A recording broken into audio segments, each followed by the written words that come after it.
Hello everybody, welcome back to the channel. As you can see in today's episode, we are back at Labarons, but if you look, things look a little different, and that's because we are here in Brown City in the new location, and as you can see, it is beautiful. So we're going to go ahead, take a look inside, show you the new location and what they got going on. But the main reason we are here today is to talk about the AsAAk shocks that we carry. Now, we've had a lot of questions, a lot of concerns about them. So we have come back to Labarons, taken the shocks apart to show you what goes on inside the shocks and the quality of them. But not only that, we are also comparing to some other brands out there and hopefully give you guys a little bit of insight on some of the other brands online that you see. And guys, if you're not familiar with Labarons POWERSPORTS, there will be a link in the description. We took the TRX 400 EX XC build and the Warrior build to their dyno, and link will be in the description to that video. So if you haven't checked that out, go ahead and do so, and take a look at some of our other videos with the builds that we do. So if you haven't already, hit the like button, share and subscribe. So come on inside and let's check it out.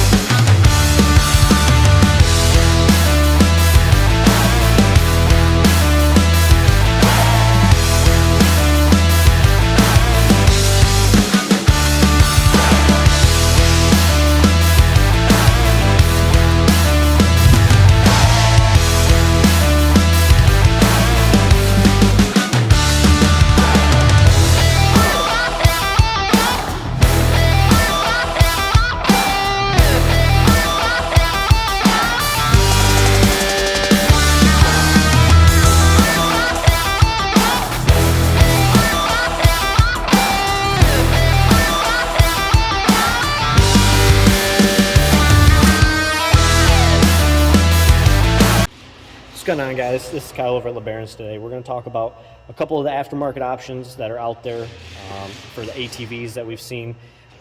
With that being said, this is probably the cheapest we've seen on the market. It is a fully functional shock. This one comes with a nitrogen bladder design. We did take it apart. Some of these that we've seen on the market have the reservoir just for looks. We've seen them cut off and they just are a standard shock, monotube shock that is. This one is non-rebuildable on the seal head. It's pressed into the body. To get it apart, I would assume it'd probably damage the body. Nice thing is, if for whatever reason you have problems with the nitrogen side of things, you can replace the Schrader valve. Other than that, it is pretty much a basic shock. All right, so moving on to this next one here. This is just kind of a generic ATV shock that we were able to find online. This one in particular looks a little more sturdy than some of the other ones we've seen out there. With that being said, compared to the last one, this is fully adjustable compression and rebound. The seals and seal head are fully removable. We weren't able to actually find any seals that would work in this, so as far as getting parts for something like this, you may have to buy a new shock. You may be able to find them online. That's kind of one of the gambles you're going to be taking with something like this. The piston and shim stacks are all fully disassemblable, and you can modify if necessary, I would assume. One downside to a shock like this, you are getting away from the Schrader valve design, which a lot of manufacturers do have just your typical rubber pellet design where you would use a nitrogen needle. One downside of that is after a certain amount of rebuilds, there's a possibility that it will no longer seal up. You can leak nitrogen out of here, in which case you would have to replace the cap because that is not replaceable. One downside of that. So that's pretty much everything, covering the basis on this one. It's very generic. One thing we did notice about these compared to the other ones we've seen online, the eyelet on the lower shock here is much sturdier, especially compared to like the previous shock. We've seen these be a common break point, especially when in like a motocross application. There's a lot of leverage put on that, a lot of spring pressure, so you got to be able to take the abuse. So now we're going to take a look at the AsAAk shocks from Zoom. So far, just by disassembling these, we've seen that the quality of the parts are a lot better. The shock body has much better anodizing on it, thicker materials, more sturdy. They do have a different design on the spring itself, getting away from the progressive side, moving to a single rate spring. You get more linear action out of the shock. One thing we noticed right off the bat was that both shocks, this and the last one, were fully adjustable. With the AsAAk shock, having the lock nut on the lower portion of the shock shaft will aid when it comes to the rebuild side of things. You're able to disassemble. If you need to replace the shock shaft, you can disassemble this, reassemble, make sure that your rebound needle and everything is set back how it needs to be so that your adjustment is working properly. Also, the seals are fully replaceable. Zoom carries the rebuild kits for those. It will come with all the O-rings, seals, anything necessary when it comes to doing a shock rebuild. Also, their reservoir side of things gets back to a Schrader valve away from the nitrogen port that we saw previously.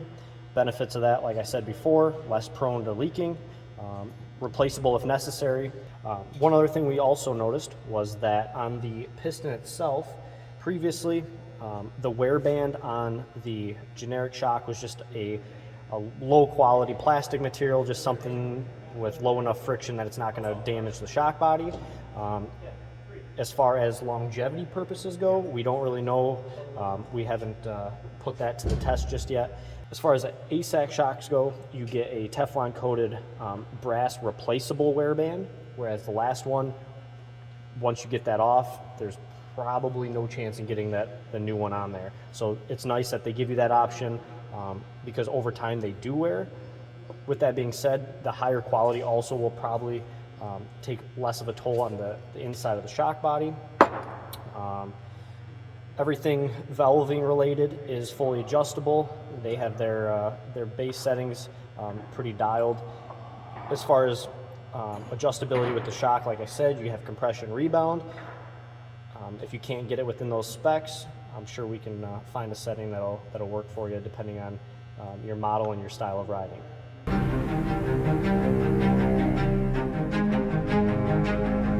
Alright guys, that's it for this video. Just want to give a huge thanks and shout out to Kyle, Alex, Chad, and everyone else here at Labarons POWERSPORTS. As you can see in the videos, guys, there's many shocks out there, different brands. But hopefully this kind of gives you a little bit of insight into the AsAAk brand and other brands out there. So before you buy shocks, always do your research.